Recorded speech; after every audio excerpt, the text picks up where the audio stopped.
नमस्कार. Hello doctor या कार्यक्रमात मी डॉक्टर महेश चिटणीस सर्व प्रेक्षकांचं मनपूर्वक स्वागत करतोय. आपल्या आजच्या कार्यक्रमाचा विषय आहे तो स्ट्रेस, म्हणजे शारीरिक आणि मानसिक ताणतणावामुळे होणारे विविध आजार आणि त्यावरती असणारे विश्वामृत उपचार. आणि याविषयी आपल्याला मार्गदर्शन करण्यासाठी साक्षात धन्वंतरी समान असणारे वैद्यराज समीर गोविंद जमदग्नी आपल्या आजच्या कार्यक्रमात सहभागी झाले. तर मी आपली सर्वप्रथम ओळख करून देतोय वैद्यराज समीर गोविंद जमदग्नी यांची. नमस्कार सर. नमस्कार. वैद्यराजांचे व्यक्तिमत्व आता महाराष्ट्राला सुपरिचित आहे. सगळ्यात महत्त्वाचं आहे की वैद्यराजांच्या मार्गदर्शनाखाली विश्वामृत चिकित्सालयामध्ये सर्व प्रकारच्या दीर्घकालीन आजारांसाठी उपचार उपलब्ध आहेत आणि खास करून आयुर्वेदाच्या विद्यार्थ्यांना प्रशिक्षण उपलब्ध आहे. पण केवळ आयुर्वेदाचेच विद्यार्थी नव्हे तर सर्वसामान्य रुग्णांसाठी सुद्धा आयुर्वेदाचं प्रशिक्षण विश्वामृत चिकित्सालयामध्ये उपलब्ध आहे. गेल्या 25 वर्षांहून अधिक काळ विश्वामृत चिकित्सालयामध्ये वैद्यराज कार्यरत आहेत. 25,000हून अधिक विद्यार्थ्यांना प्रशिक्षण दिलेलं आहे आणि आयुर्वेदाच्या प्रचार आणि प्रसाराला वाहून घेतलेलं असं व्यक्तिमत्व आपल्या आजच्या कार्यक्रमात सहभागी झालेले आहेत. खास करून स्ट्रेसवरती असणाऱ्या विश्वामृत उपचारांविषयी मार्गदर्शन करण्यासाठी आपल्याला माहितीच आहे की गेल्या काही वर्षांमध्ये विविध प्रकारच्या आजारांचं प्रमाण आपल्याला खूप वाढलेलं आढळतं. ज्याच्यामध्ये डायबिटीस म्हणजेच मधुमेह, बीपी, कोलेस्ट्रॉल, हार्ट सारखा आजार आहे, हृदयविकारासारखा आजार आहे. ह्याच अनुषंगाने त्वचा विकार, ॲलर्जी, सोरायसिस सारखा आजार आहे जो स्ट्रेसमुळे होऊ शकतो किंवा वाढू शकतो, ज्याचं प्रमाण. विविध प्रकारचे पोट विकार आहेत, इरिटेबल बाउल सिंड्रोम आहे, ऍसिडिटी सारखा आजार आहे किंवा ह्याच अनुषंगाने विविध प्रकारचे मानसिक आजार आहेत ज्याच्यामध्ये डिप्रेशन, एन्झायटी सारखे आजार दिसतात. आज मुलांवरती पडणारा जो अभ्यासाचा किंवा एकंदरीतच असणारं टेन्शन किंवा स्ट्रेस, त्याच्यामुळे मुलांचे मानसिक आजार किंवा त्यांच्यामध्येही विविध आजारांचं प्रमाण वाढतं. इतकंच नव्हे तर कधी कधी आत्महत्या किंवा सुसाईड पर्यंत सुद्धा ही मुलं पोहोचू शकतात पडणाऱ्या ताणतणावामुळे. ह्याच्यावरती आज एक आशेचा किरण आहे तो हे विश्वामृत उपचार. आणि आपण जरूर आजच्या कार्यक्रमामध्ये मार्गदर्शन घेऊया वैद्यराज समीर गोविंद जमदग्नी यांच्याकडनं की स्ट्रेस किंवा मानसिक ताणतणावापासून आपल्याला कशी मुक्ती मिळवता येईल. सर, पुन्हा एकदा स्वागत कार्यक्रमामध्ये. आयुर्वेदाकडे एक संपूर्ण जग आशेचा किरण म्हणून बघतं विविध प्रकारच्या दीर्घकालीन आजारांवरती मात करताना. आणि स्ट्रेस किंवा मानसिक ताणतणावामुळे विविध प्रकारचे आजार निर्माण होतात. अगदी कॅन्सर सारखा सुद्धा भयावह आजार निर्माण होऊ शकतो. एकंदरीतच आयुर्वेदामध्ये आजाराचे किती प्रकार सांगितलेले आहेत आणि मनोरोगाची व्याख्या किंवा काही लक्षणं केलेली आहेत. बरोबर आहे. कसं आहे, आजार म्हटलं की ते शरीराला आणि मनाला होतात. काहीतरी अधिष्ठान किंवा स्थान पाहिजे ज्याशिवाय आजार उत्पन्न होणार नाही. पण रोगस दोष वैषम्यम दोष साम्यम अरोगता, म्हणजे शरीराचे दोष धातू मल जे आहेत ते कमी झाले किंवा वाढले तर त्यातनं आजारांची उत्पत्ती होते. ते साम्यावस्थेत राहिले तर आजार उत्पन्न होणार नाही. आणि त्यासाठी भूक चांगली असणं, कोठा साफ होणं हे महत्वाचं आहे. त्यामुळे जठराग्नी मानले किंवा भूक जर पोटाची कमी झाली तर सगळे आजार उत्पन्न होतात आणि मनाच्या आजारी त्यातनं उत्पन्न होऊ शकतात.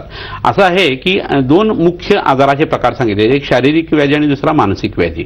तर शारीरिक व्याधीचा परिणाम मानसिक व्याधीवरती येतो, मानसिक व्याधीचा परिणाम शारीरिक व्याधीवरती येऊ शकतो. किंवा प्रत्येक आजार हा सायकोसोमॅटिक असतो असं म्हटलं जातं. मनाची इन्व्हॉल्वमेंट त्याच्यात खूप असते. असं का, तर मन कुठं दुसरीकडे नाही, ते आपल्या शरीरामध्येच आहे. जसं भांडं तापवलं की भांड्याच्या आतलं पाणी तापतं, तसं आपलं शरीर उपतप्त झालं की आपलं मन सुद्धा बिघडत असतं. आणि म्हणून शरीर चांगलं राहिलं तर मन हे धट्टाकट्टा राहू शकतं. आपलं मन जे आहे ते लिंगदेहातून शुक्रोश्रवणी संयोगाच्या वेळेला त्या जीवात्म्याबरोबर येत असतं, पण त्या मनावरचा जो संस्कार आहे तो मात्र अन्नातून, खाण्यापिण्या, वागण्यातून घडत असतो. त्यामुळे मन हे अन्नमय आहे अशी छांदोग्य श्रुती नावाची एक श्रुती आहे, त्याच्यात सांगितलेलं आहे. तर आपण जे अन्न खातो त्यानुसार आपलं मन बदलणार आहे. 3 पद्धतीचं अन्न असतं, सात्विक, राजस आणि तामस. तर सत्वगुण हा चांगला आहे, तर लघु आणि प्रकाशक आहे, त्यांनी उन्नती होते, परमात्मा तत्व समजू शकतं, आपली इफिशियन्सी जी आहे ती चांगली वाढू शकते. परंतु रजगुण जो आहे आणि तमोगुण जो आहे तो मात्र आपल्या मनाला त्रासदायक असा परिणाम उत्पन्न करू शकतो. पिझ्झासारखे पदार्थ, चीजसारखे पदार्थ, ही सडलेली अन्न खाणं किंवा उष्ट अन्न खाणं, मांसाहार करणं, मद्यपान करणं, रात्रीची जागरण करणं, ह्या सगळ्या गोष्टीतून आपला रजो आणि तमोगुण जो आहे तो वाढायला लागतो. शारीरिक दोषी त्यातनं उत्पन्न होतात आणि मानसिक आजाराला माणूस बळी पडतो. तर प्राणायामासारखा प्रकार करून शरीरामध्ये सत्वगुणाचा उत्कर्ष करणं, रक्त जे आहे ते शुद्ध करणं, सात्विक अन्न खाणं आणि त्याच्यावर पंचकर्माचा वापर जर केला गेला तर मनोरोगाची लक्षणं कमी येतात. मनोरोगाच्या लक्षणामध्ये वस्तुस्थितीचं भान नसणं हा प्रकार बऱ्याच वेळा असतो आणि बऱ्याच वेळा तो माणूस वस्तुस्थितीचं भान असतो तरी सुद्धा उन्मादावस्थेत वागण्याची शक्यता असते. तर या दोन्ही पद्धतीच्या सायकोसिस आणि न्यूरोसिस ह्या पद्धतीच्या स्ट्रेस, टेन्शन आणि एन्झायटीसाठी सुद्धा आयुर्वेदामध्ये औषधं असतात. तर एखाद्या संपूर्ण समाजात नीट वागणं, घरामध्ये नीट वागणं, आपली करिअर ठरवणं, त्यानुसार आपलं ध्येय आहे त्याचं परस्यूट करणं, ह्या गोष्टी ज्यांना जमत नाही त्यांना मनोरोग आहेत असं म्हणायला पाहिजे. अति चिडणं, अति रागावणं, अति घाबरणं या सगळ्या मनोरोगाच्याच पद्धती आहेत आणि त्याच्यासाठी आता सांगितलेला जो ट्रीटमेंटचा भाग आहे त्याचा विचार करायला पाहिजे. याच्या अनुषंगाने मला अनेक वनस्पती इथे आणलेल्या दिसतात. सर, काय सांगता येईल मला? त्याच्यातल्या काही वनस्पती ज्या आहेत ना त्यांचं सेवन जरी रोजच्यावरच केलं ना तरी खूप उत्कृष्ट पद्धतीने आपल्या शरीरातले आणि मनातले जे आजार आहेत ते जाऊ शकतात. ही वनस्पती जी दिसते ही ज्योतिषमती नावाची वनस्पती आहे. हिला पारावतपदी असं सुद्धा म्हणतात. मालकांगोणी असं इथं दुसरं नाव आहे. तर ही ज्योतिषमती वनस्पती थंड प्रकृतीच्या लोकांसाठी खूप उपयोगी आहे. ज्यांना सर्दी सारखी होतीये, अंगात थंडी खूप आहे, थंडी फार वाजते, अशा लोकांना मनोरोग आणि स्ट्रेस टेन्शन एन्झायटी असताना ही उपयोगी पडते, कारण ही गरम आहे. हिचा श्लोक सांगताना असं म्हटलं की ज्योतिषमती कटू तिक्ता सरा कफ समीरजित अत्युष्णा वामनी तीक्ष्णा वन्य बुद्धिमती प्रदा. वन्नी म्हणजे अग्नी, बुद्धी आपली जी आहे ती, मती जी आहे ती, आणि या दोघांना वाढवणारी आणि जठराग्नीचं वर्धन करणारी ही वनस्पती आहे. त्यामुळे शारीरिक आणि मानसिक आजार हे उत्तम पद्धतीने कमी होतात. लहान मुलांना याचं तेल जे आहे ते बुद्धिस्मृती एकाग्रतेसाठी खूप उपयोगी आहे. दुसरी ही वनस्पती आहे ही सगळ्यांना माहीत असलेली पिंपळ नावाची वनस्पती आहे. यात पांढरा पिंपळ आणि लाल पिंपळ हे दोन महत्त्वाचे प्रकार आहेत. त्यातला पांढरा पिंपळ उपयोगी पडतो. तर या वनस्पतीच्या पानांच्या वरती दर रविवारी जर तूप, भात आणि आमटी जर खायला दिली लहान मुलांना आणि मुलींना आणि म्हाताऱ्या लोकांना सुद्धा, तर बुद्धिस्मृती एकाग्रता वाढते, मेधाशक्ती वाढते, स्मृती वाढते, पॉवर ऑफ ॲक्विजिशन आणि पॉवर ऑफ रिकलेक्शन दोन्ही वाढते आणि मुलांच्या अभ्यासामध्ये अतिशय जबरदस्त प्रगती होते. एक पान ह्याचं खाणं आणि गाईचं पाव किलो तूप खाणं या दोघांचा प्रमाण सेम बुद्धी वाढवण्यासाठी येतो. शस्तम धी स्मृती मेधाग्नी बलायु शुक्र चक्षुषाम असे बुद्धीला उपयोगी आणि शुक्राला उपयोगी असे जे तुपाचे गुणधर्म आहेत ते गरीब माणसाला या पिंपळाच्या पानातून मिळू शकतात. अशी ही दुसरी वनस्पती आहे. तिसरी वनस्पती ही तुम्हाला सगळ्यांना माहीत असलेली ब्राह्मी नावाची वनस्पती आहे. याच्या पानांचा रस जर तूप आणि साखरेवरती रोज सकाळी मुलांना घ्यायला दिला तर अंथरुणात शू करण्यापासून चिडचिड, त्रागा, आदळपट, रात्री झोपेमध्ये लोळणं, कुर्मी होणं आणि त्याच्यावरून बुद्धीशी संबंधित असलेले आजार, समज कमी असणं, बोबडं बोलणं या सगळ्यासाठी ही वनस्पती उपयोगी पडू शकते. हे आपण बघितलं की विविध प्रकारचे असे हे आहेत वनस्पती आणलेल्या आहेत. ह्याच अनुषंगाने आहाराचा सुद्धा काही संबंध आहे का ह्याच्याशी? खूप जवळचा संबंध आहे स्ट्रेस टेन्शन आणि एन्झायटीचा. मगाशी जसं म्हटलं तसं सात्विक अन्न घ्यायला पाहिजे. मी काही अन्न असं सांगतो की जे घेतल्या कारणानं मनोरोग असतील तर कमी होतात, बुद्धिस्मृतीची वाढ होते, इफिशियन्सी आपली वाढते, शारीरिकही आजार उत्पन्न होत नाहीत आणि भीती वाटणं, आदळआपट करणं, मूड स्विंग्स होणं या गोष्टी सुद्धा त्यातनं कमी होतील. मेनोपॉज उत्पन्न होणाऱ्या स्त्रीला सुद्धा उपयोगी आहे आणि लहान मुलांनाही उपयोगी आहे. साळीच्या लाह्या नावाचं एक द्रव्य तुम्हाला सगळ्यांना माहीत असलेलं मी इथं आणलेलं आहे. आपण लक्ष्मीपूजनाला जे वापरतो ते जर वापरलं गेलं लहान मुलांना खाण्याच्या बाबतीत तुपाची फोडणी देण्याचा चिवडा केला जरी झाले तरी अतिशय उत्कृष्ट बुद्धीची वाढ होते आणि टेन्शन येण्याची वृत्ती कमी होते. यो लाजे रेची स यशोवान भवती स मेधावान भवती असं जे अथर्व शीर्षामध्ये सांगितले ते हेच द्रव्य आहे आणि हे रोज खाण्यामध्ये तेवढ्यासाठी ठेवावं म्हणजे बुद्धीची देवता आपल्या शरीरातली जी गणपती आहे जी मूलाधार चक्राच्या ठिकाणी आहे ती प्रसन्न होते आणि तिचं काम जे आहे बुद्धीचं ते उत्तम चालायला लागतं. त्याच्यावरून मुगाच्या डाळीचं कडण घेणं, गव्हाचा फुलका खाणं, गव्हाची पोळी खाणं, गाईचं तूप लावून, चटईवरती किंवा दर्भासनावरती बसून अभ्यास करणं, मांडी घालून अभ्यास करणं, डोक्याचे केस जे आहेत ते दर 15 दिवसाला कापून शेंडी ठेवणं, स्थान म्हणून जे आहे आपल्या शेंडी ठेवतो त्या भागाला जळवा नावाचा हा जो किडा आहे तो लावून तिथनं दूषित रक्त काढणं यांनी बुद्धिस्मृती एकाग्रता खूप वाढते, लक्षात पटापट राहायला लागतं आणि ते आठवायलाही उत्तम पद्धतीने लागतं. तर हा एक प्रकार त्यासाठी करणं उपयोगी आहे. ह्याच्याबरोबर काही भाज्या मी सांगतो की ज्या पोटामध्ये ठेवाव्यात. पालकाची भाजी आहे, तांदळीची भाजी आहे, गुळवेलीची भाजी आहे, काकमाची नावाची वनस्पती त्याची भाजी आहे, पुननव्याची भाजी आहे. ह्या भाज्या जर पोटामध्ये ठेवल्या तर बुद्धिस्मृती एकाग्रता वाढते, स्ट्रेस टेन्शन एन्झायटी हा त्रास कमी होतो, मनोरोग कमी होतात आणि कमी औषधामध्ये तब्येत लवकर सुधारायला लागते. काउन्सिलिंग केलेली गोष्ट जी आहे ती समजून घेणं सुद्धा बऱ्याच लोकांना शक्य नसतं, तर ती गोष्ट सुद्धा मनोरोग तज्ज्ञाकडे गेल्यानंतर ह्या भाज्यांनी सुधारू शकते.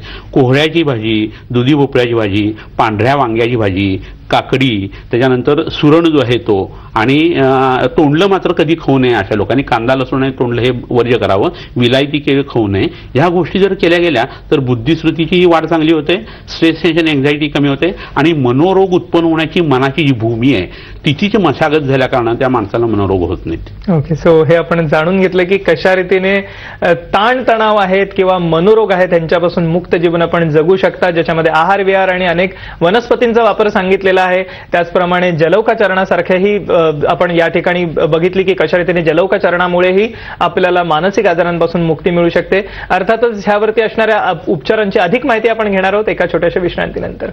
नमस्कार, हॅलो डॉक्टर या कार्यक्रमात पुन्हा एकदा सर्वेशांचं स्वागत. साक्षात धन्वंतरी समान असणारे वैद्यराज समीर गोविंद जमदग्नी आपल्याला मार्गदर्शन करत आहेत. मानसिक आणि शारीरिक ताणापासून मुक्त जीवनाकडे कशी वाटचाल करता येईल, खास करून कार्यक्रमाच्या पूर्वार्धात आपण जाणून घेतलं की विविध प्रकारचे मानसिक विकार आहेत, ज्याच्यामध्ये डिप्रेशन, स्ट्रेस, एन्झायटी सारखा आजार आहे. ह्याच्यापासून आपण मुक्त जीवन जगू शकता. आयुर्वेदामध्ये त्यासाठी उत्तम औषधं आहेत.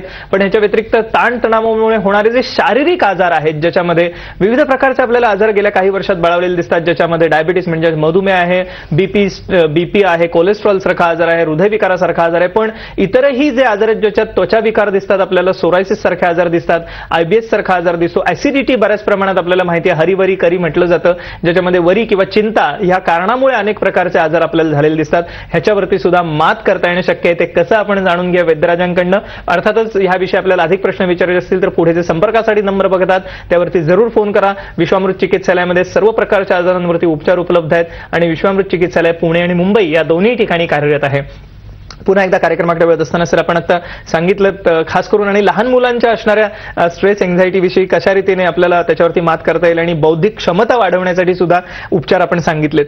तसंच आता जे खास करून ॲडल्ट्समध्ये जे आजार दिसतात आपल्याला गेल्या काही वर्षात बळावलेले, काय सांगता येईल ह्या विषयी आम्हाला? कसं आहे, आता जी सगळी वर्णन आपण केली, हृदरोग आहे, स्थूलपणा आहे, सोरायसिसचा त्रास आहे किंवा त्वचाविकार काही आहेत, ब्लड प्रेशर आहे, डायबिटीस आहे, ह्या सगळ्या गोष्टींचा परिणाम स्ट्रेस, टेन्शन, एन्झायटीमधनं येतोय असं हल्ली दिसतं. कारण काय, मनाचं वैगुण्य जे आहे ते शरीरामध्ये खूप मोठ्या पद्धतीचे हार्मोनल चेंजेस सुद्धा करू शकत असतं आणि त्याचा हा परिपाक असतो. आयुर्वेदाने हा वात दोषाच्या हिशोबाने आणि रक्ताच्या हिशोबाने केलेला विचार आहे. तर स्ट्रेस, टेन्शन, एन्झायटी कमी करण्याचा सगळ्यात पहिला मार्ग म्हणजे अन्न सात्विक करणं.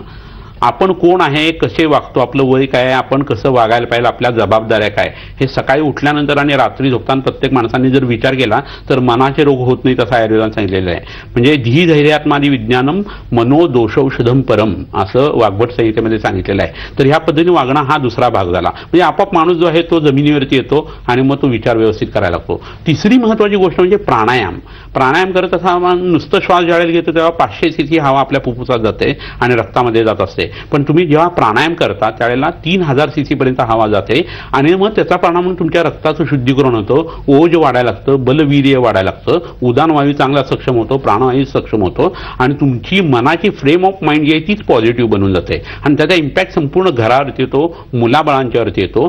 तो एकदा असा यायला लागला की तो समाजावरती येतो, आपल्या प्रदेशावरती यायला लागतो आणि आपल्या राष्ट्रावरती सुद्धा येऊ शकतो. तर प्राणायाम हे असं तत्व आहे किंवा हत्यार आहे की ज्याच्या सहाय्याने तुम्ही हे स्ट्रेस, टेन्शन, एन्झायटीतून उत्पन्न झालेला आजार हे कमी करू शकता. फक्त प्राणायाम हा चांगल्या व्यक्तीकडून शिकून घेऊन चांगल्या पद्धतीने रोजच्या रोज करायची गोष्ट आहे, हे मात्र इथं लक्षात घेणं गरजेचं आहे. आता हे उत्पन्न झालेले जे आजार आहेत ते आजार कमी करत असताना नुसती शारीरिक औषधं घेऊन काही उपयोग होत नाही.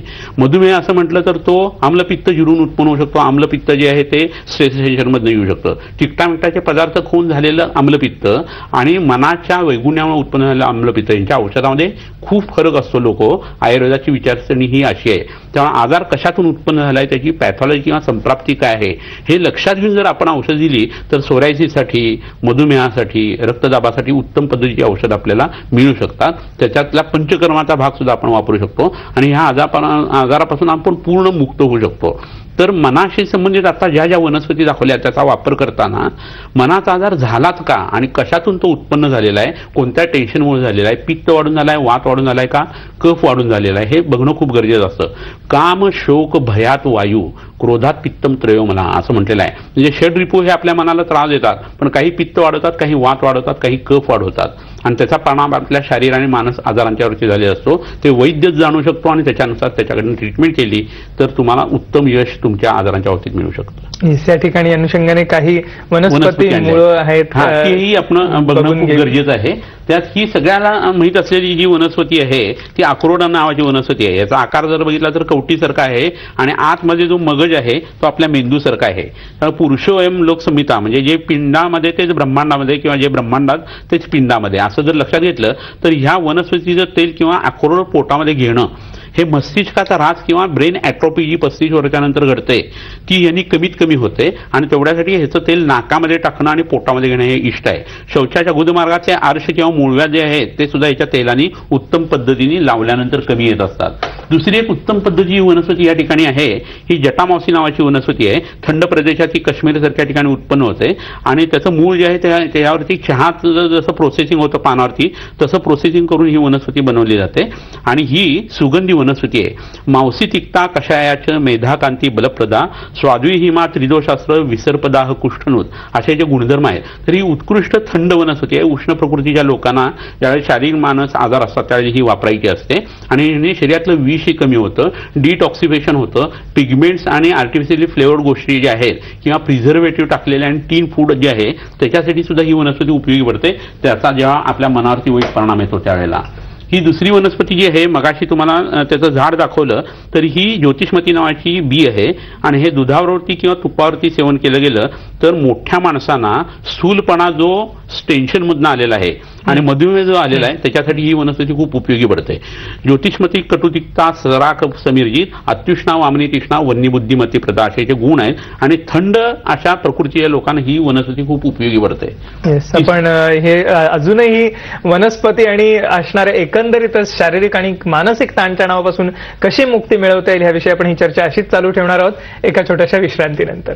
नमस्कार, हॅलो डॉक्टर या कार्यक्रमात पुन्हा एकदा सर्वांचं स्वागत. आपल्या या ठिकाणी चर्चा सुरू आहे ती स्ट्रेसमुळे होणाऱ्या विविध आजारांपासून मुक्ती ह्या विषयावरती आणि खास करून आपल्या कार्यक्रमामध्ये मार्गदर्शन करत आहेत साक्षात धन्वंतरी समान असणारे वैद्यराज समीर गोविंद जमदग्नी ज्यांच्या मार्गदर्शनाखाली आज विश्वामृत चिकित्सालयामध्ये सर्व प्रकारच्या दीर्घकालीन आजारांवरती उपचार उपलब्ध आहेत.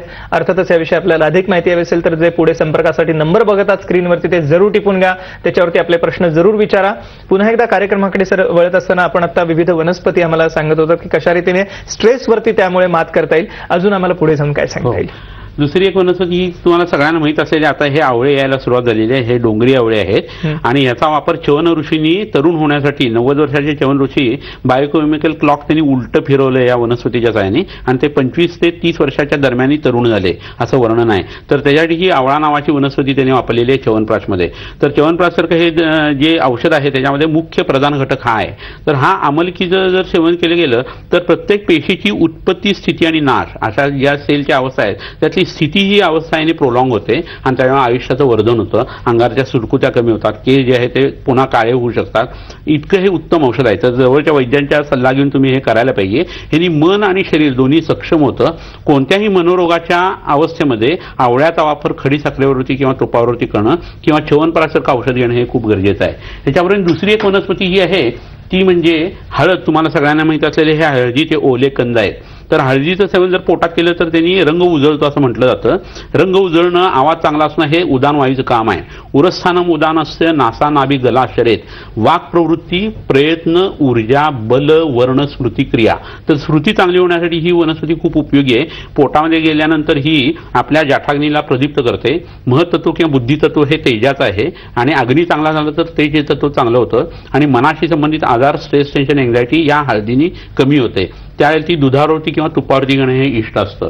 त्याच्याबरोबरीनं बदाम हे तुम्हाला सगळ्यांना माहिती आहे आणि बदामाचं जर सेवन केलं गेलं किंवा तेल जे आहे ते पोटात घेतलं गेलं तर आपल्याला मलावशंभ जर असेल त्याच्याबरोबर बुद्धिमांद्य असेल किंवा टेन्शन प्रत्येक गोष्टी येत असेल घाबरल्यासारखं होत असेल तर ओजवर्धन करून मळातला स्नेह वाढवून डोळ्यांचे आजार घालून आणि मस्तीच्या आता मगज शांत करून ही वनस्पती जी आहे ती स्ट्रेस टेन्शन एन्झायटीसाठी वापरता येते. ह्याच्याबरोबर एक महत्त्वाची वनस्पती मगाची दाखवायची राहून गेली ती म्हणजे गुळवेल नावाची ही वनस्पती आहे. तर ही गुळवेल तुम्हाला सगळ्यांना माहीत असेल, जवळच्या शेतकरी वर्गाला सुद्धा ही माहीत असेल. तर ही गुळवेल जी आहे ती बुद्धिश्रुती एकाग्रतेसाठी तर उपयोगी पडते. पण ज्यांना सतत अंगामध्ये चोरटा ताप वाटतो, अंग काळवंडलेलं आहे, अंग दुखतं, रगडून घ्यावं असं वाटतं, मधुमेह आहे, अशा लोकांनी या वनस्पतीचा काढा किंवा पानांची भाजी करून जर खाल्ली गेली तर त्यातून उत्पन्न होणारे स्ट्रेस टेन्शन एन्झायटीमधून उत्पन्न होणारे त्वचाविकार यकृताशी संबंधित आजार जे आहे ते अतिमद्यपानाचा झालेला यकृतावरचा परिणाम, यकृताचं जे सिरोसिस नावाचा आजार जो आहे तो आणि जलोदराची पूर्वरूपावस्था जी असते